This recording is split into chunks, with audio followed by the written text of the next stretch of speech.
రాకాలోకంకి స్వాగతం. ఈ కంటెంట్ మీకు నచ్చినట్టయితే లైక్ చేయండి, మీ బంధుమిత్రులకు షేర్ చేయండి.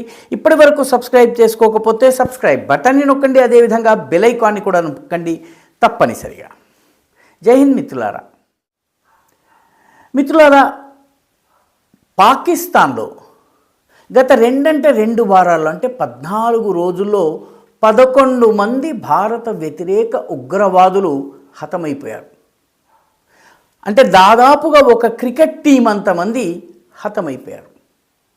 వీళ్ళందరూ కూడాను చాలా జాగ్రత్తగా సరిహద్దుకు దగ్గరగా లేకుండా ఖైబర్ పఖ్తూన్వాలో కొందరు, లేకపోతే ఆఫ్ఘనిస్తాన్ సరిహద్దుకి కొంచెం అటువైపు ఇటువైపు ఈ రకంగా ఉండి తమను తాము కాపాడుకుంటున్నటువంటి వ్యక్తులు ఈ 11 మందిని అజ్ఞాత దురంధరులు హతమార్చేశారు. నిజంగా హతమార్చిన వాళ్ళు దురంధరులు. ఎందుకంటే వీళ్ళని వెతికి ఎక్కడెక్కడ ఉన్నారో వెతికి వాళ్ళ కదలికల్ని పసిగట్టి ఆ తరువాత వాళ్ళకి గురిపెట్టి హతమార్చారు ఈ అజ్ఞాత దురంధరులు ఎవరో. ఆ దురంధరులకి నిజంగా సలాం చెప్పాలి. ఈ 11 మంది భారత వ్యతిరేకులు. వీళ్ళలో అంతకు ముందు వారంలో చనిపోయినటువంటి 5గురికి సంబంధించిన వివరాలని గతంలో ఒక వీడియోలో చెప్పడం జరిగింది.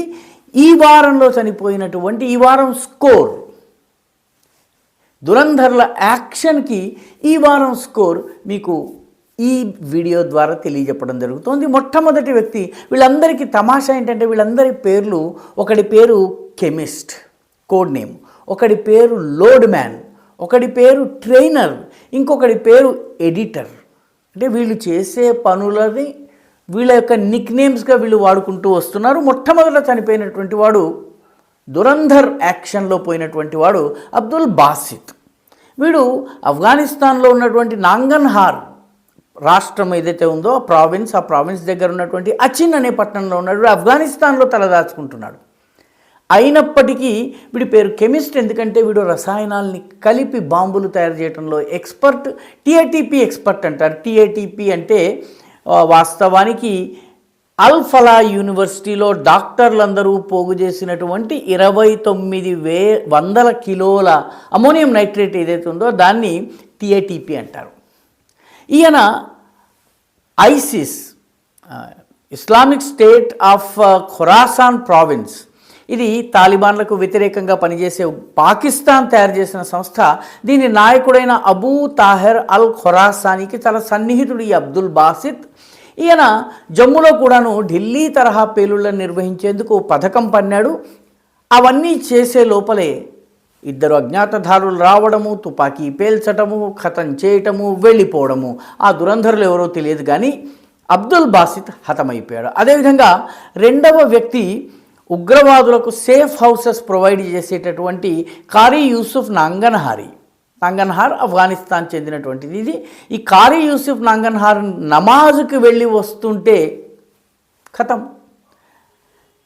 ఇతను ఉగ్రవాదులకు సేఫ్ హౌసెస్ ప్రొవైడ్ చేసేవాడు. చాలా రక్షణగా భద్రతగా ఉండేటటువంటి ఇళ్లను ఇటు అటు సరిహద్దుకి ఇటు అటు ప్రొవైడ్ చేసేవాడు. ఇతను చనిపోయిన తర్వాత 5-6 ఇళ్ళు సేఫ్ హౌసెస్ నుంచి ఉగ్రవాదులు ఖాళీ చేసి పారిపోయినట్టుగా వార్తలు వస్తున్నాయి. మూడవ వ్యక్తి అఖ్తరాబాద్ అని పాకిస్తాన్లో ఒక ప్రదేశం ఉంది. అఖ్తరాబాద్లో ఉన్నటువంటి Shahid load man Khan. Load man ఏంటి?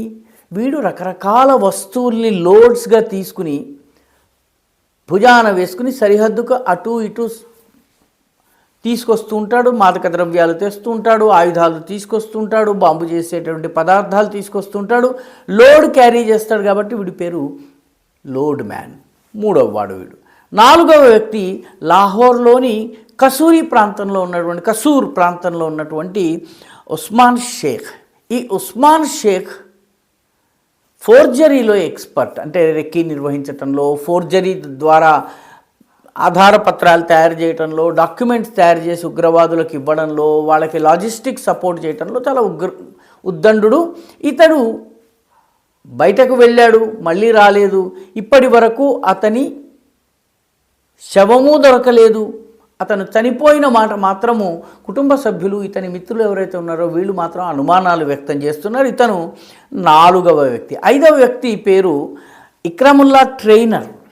ఈ ఇక్రముల్లా ట్రైనర్ అనేవాడు జైషే మొహమ్మద్ యొక్క కీలకమైనటువంటి సభ్యుడు. భారతదేశం యొక్క ఉత్తర భాగము, మధ్య భారత్, సెంట్రల్ అండ్ నార్త్ ఇండియాకి సంబంధించిన జాగ్రఫీ కానీ, ప్లానింగ్ కానీ, ఉగ్రవాద దాడులు కానీ ఈ పనులు చేయటంలో సదరు ఇక్రముల్లా ట్రైనర్ చాలా ఎక్స్పర్ట్. ఆన్లైన్ ట్రైనింగ్లు ఇచ్చి ఉగ్రవాదులను తయారు చేయటము, అమాయకంగా ఉన్నటువంటి యువకులను ఆకర్షించి వాళ్ళల్లో మతోన్మాదాన్ని రెచ్చగొట్టి వాళ్ళను జహాదీలుగా మార్చే ట్రైనింగ్ ఆన్లైన్ ద్వారా ఇస్తూ ఉంటాడు ఈ ఇక్రముల్లా ట్రైనర్. 6వ వ్యక్తి పేరు రఫీక్ బలూచ్. ఈ రఫీక్ బలూచ్ అనేటటువంటి వ్యక్తికి ఎడిటర్ అనే నిక్ నేమ్ ఉంది. ఎడిటర్ అని ఎందుకు ఉంది? ఇతను ఆన్లైన్ కంటెంట్ క్రియేషన్ చేస్తూ ఉంటాడు. 2023-24లో అనేక టెలిగ్రామ్ ఛానల్స్ ద్వారా రాడికలైజేషన్ చేయటం, మతోన్మాదాన్ని పెంచటము, జహాదీ భావాన్ని పెంచటము, ఉగ్రవాదం వైపు యువకుల్ని ఆకర్షించటము, వాళ్ళకి శిక్షణనివ్వడము, వాళ్ళకి కావలసినటువంటి ఆన్లైన్ కంటెంట్ ప్రొవైడ్ చేయటం, ఇది ఇతని పని. అందుకనే ఇతన్ని ఎడిటర్ అంటున్నారు. ఈయన గారు ఇటీవలే 1 రోజు 2 రోజుల క్రితము పాలు కొనుక్కుని తెచ్చుకోవడానికి బయటకు వెళ్ళాడు. పాలు కొనుక్కోవడానికి వెళ్ళాడు. ఈయన పాపాలు ఈయనని చుట్టుముట్టాయి. దురంధరులు ఎవరో తెలియదు కానీ 2 గోళీలు ఈయన శరీరంలోకి దింపేశారు. ఈ రకంగా 6 ఒక్క వారంలో హతం. నిజంగా చెప్పాలంటే వీళ్ళు భారత వ్యతిరేకులు. వీళ్ళని చంపింది ఎవరో తెలియదు. నిజంగా వాళ్ళు దురంధరులు అని చెప్పాలి. ఈ దురంధరులకి మనము సలాం చెప్పవచ్చు. భారత వ్యతిరేకులు ఎవరైనా, భారతదేశం పైన కుట్ర పన్నే వాళ్ళు ఎవరైనా ఉన్నా, వాళ్ళకి పాకిస్తాన్లో ఉన్నా, ఆఫ్ఘాన్ సరిహద్దుల్లో ఉన్నా, ఇంకెక్కడున్నా సరే, ఆఖరికి బంగ్లాదేశ్ పారిపోయినా కూడాను వాళ్ళని ఈ దురంధరులు వదిలేటట్టుగా లేరు అన్నది వాళ్ళకి అర్థం కావాలి. వీడియో మీకు నచ్చినట్టయితే లైక్ చేయండి, షేర్ చేయండి, ఈ ఛానల్కు సబ్స్క్రైబ్ చేయండి. మీ అభిప్రాయాన్ని కమెంట్ల రూపంలో తప్పనిసరిగా పంపించండి.